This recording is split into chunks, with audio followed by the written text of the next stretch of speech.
नमस्कार, मैं रूपा रजक सदीनामा की ओर से आ गई हूँ लेकर दिनांक 14 मई 2024 का संपादकीय लेकर, जिसका शीर्षक है परिक्रमा आम आदमी आम चुनाव, विशेष खबरों से नई सरकार तक। प्रभात राय एक प्राणवान मूर्तिकार रहे, जिसे लिखा है हमारे अतिथि संपादक राकेश अचल जी ने। आज का हमारा विषय प्रभात राय के संबंध में है। प्रभात राय जो कि एक प्रसिद्ध मूर्तिकार थे, मूर्ति कला करते थे। यह बताते हुए बड़ा ही अफसोस होता है कि वे अब नहीं रहे। उनको श्रद्धांजलि देते हुए आज का हमारा विषय शुरू करते हैं और जानते हैं इस विषय में आगे क्या कहते हैं हमारे संपादक महोदय।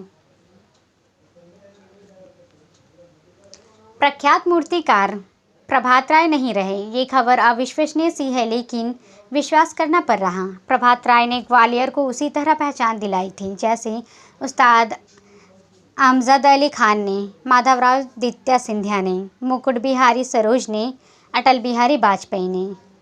किसी शहर का पर्याय बनने में एक उम्र गुजर जाती है। आप चाहे जिस क्षेत्र में काम करते हो, लेकिन अपने शहर की पहचान बनने में तभी कामयाबी होती है जब आपके भीतर साधना का भाव हो। प्रभात राय एक ऐसा ही कलाकार था। प्रभात को मैं उसके बाल्यकाल से जानता था, क्योंकि मैं एक तो उससे उम्र में बड़ा था और दूसरा उसका पड़ोसी भी था। बात 1974 की रही। कंपू में काटे साहब के जिस बारे में प्रभात अपने परिवार के साथ रहता था, उसी बारे में हमारी सामाजिक संस्था नेत्रहीन कल्याण समिति का कार्यालय भी था। प्रभात के पिता स्वयं एक सिद्धस्थ कलाकार थे और पेशे में शिक्षक।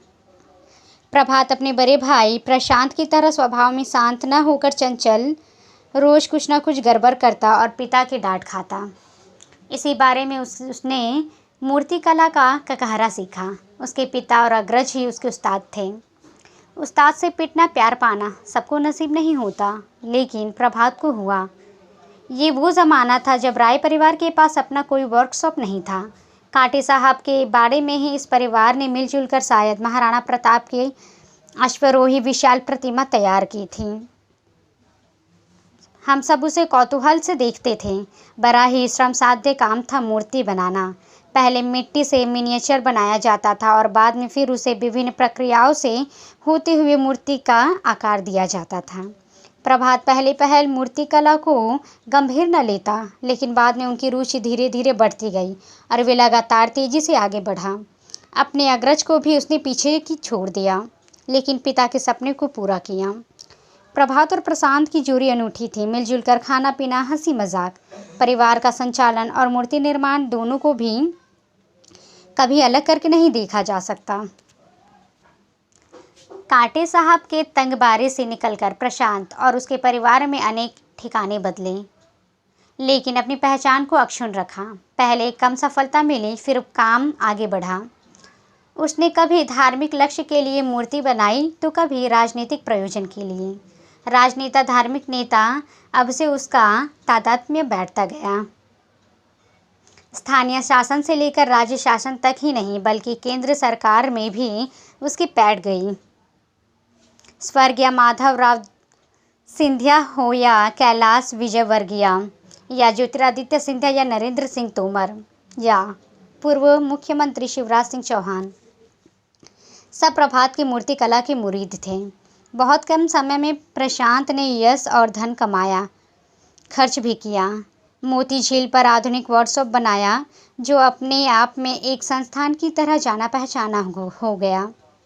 प्रशांत और उसके परिवार को मूर्ति कला ने वो सब दिया जो एक कलाकार को मिलना चाहिए।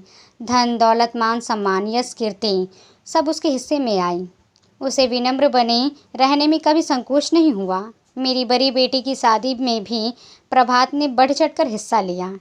प्रभात जमीन से उठकर मूर्ति कला की क्षितिज पर स्थापित हुआ था। उसके समय के अनेक मूर्तिकार शहर में हैं, उससे कई ज़्यादा प्रतिभाशाली भी हैं, लेकिन सबके पास प्रभात जैसा भाग्य नहीं है। मूर्ति कला में ऊंच नीच भी हुए, उसे सराहा भी गया और आलोचना भी की गई।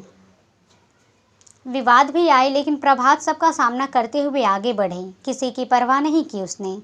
एक लंबे अरसे से प्रभात के साथ मेरा उठना बैठना नहीं था, लेकिन जब भी कभी टकरा जाता तो उससे विनम्रता के साथ मिलना, जैसा 1974 में मिला करता था। उसकी एक लंबी यात्रा रही, सुखद रही। स्वास्थ्य को लेकर उसकी लापरवाही हमेशा समस्याएं खड़ी करती रही। उसका जुझारूपन उसकी विशेषता थी और कमजोरी भी। दिन रात एक कर काम करना उसकी सनक थी। ईश्वर ने उसे एक कलाकार की तरह गढ़ा था।